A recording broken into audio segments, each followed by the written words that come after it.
We've got a large range of tooling that we have to keep in tip-top condition. Some of these tools run 24 hours a day, 7 days a week for weeks on end. We've got to maintain their accuracy and keep them in good running order.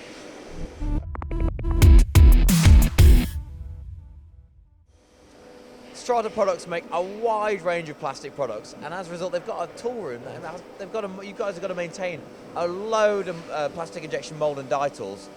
Can you just first of all give us an introduction to who you are, please, Ben, what you guys do and what you guys do here? I'm Ben, I'm the engineering manager at Strata. I'm in charge of the tool room. We've got a large range of tooling that we have to keep in tip-top condition. Some of these tools run 24 hours a day, 7 days a week for weeks on end. We've got to maintain their accuracy and keep them in good running order. Once the tool's finished its production run, it comes into the tool room. Sometimes it just needs a basic clean and service, general check over. Sometimes there's problems associated with the running conditions, general wear and tear, or some damage that might have occurred. A typical example is an ejector pin may have scored up, which will cause the ejection mechanism to seize, so the mouldings won't eject from the tool properly.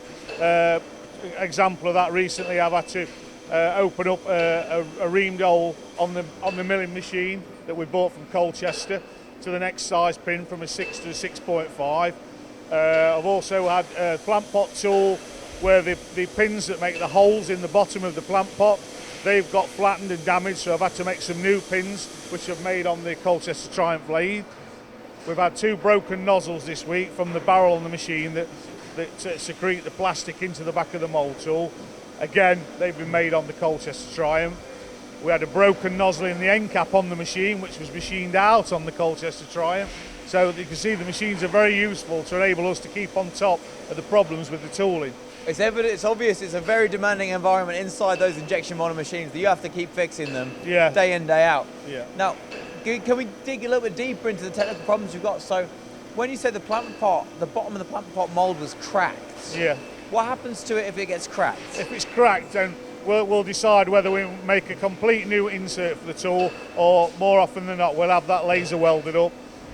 Obviously, when it's welded, the weld is at a rough surface, so again, we have to put it in the lathe to machine that down, or on the milling machine, depending on the shape of the part. So what kind of operations do you find yourself doing day in, day out on these machines? Lots of spare parts that we'll make spare nozzles, so that we like to stay ahead of things. So if one breaks, sometimes, unless it's a special nozzle, that we've got to make it specifically, but no, we have a lot of standard parts that we like to keep spare stocks up, so that if one does break, they can just get one out of the cupboard. So that's the job in itself, maintaining those spare parts. So I've found, obviously you've got a lot of different, basically it's a different job every day you've got to do. Yeah. Do you find the easy use of these machines helps you get up and running between the semi-automatic lathe, between the manual lathe? Yeah. Does that ease of use help with all these very different jobs? They're very user-friendly, the way they design, the position of the various handles and levers and the safety features on there, just makes the majority use. Yeah, exactly. What about the semi-automatic lathe as well? Because that is obviously moving closer to a CNC machine. Yeah. It's very handy. It's not full CNC, but it's got about 8 functions, sort of basic turning functions that you would use, and it's very easy to program, where you just enter several basic dimensions, and then it writes the program for you automatically. So you've not got to learn any G code or programming language, and spend hours going through a program and then you get it wrong and you try it and you've got to start again and things like that. So it's a very good machine. Right, so these are all easy to use tools that help you keep those machines running. Yeah, that's right, yeah.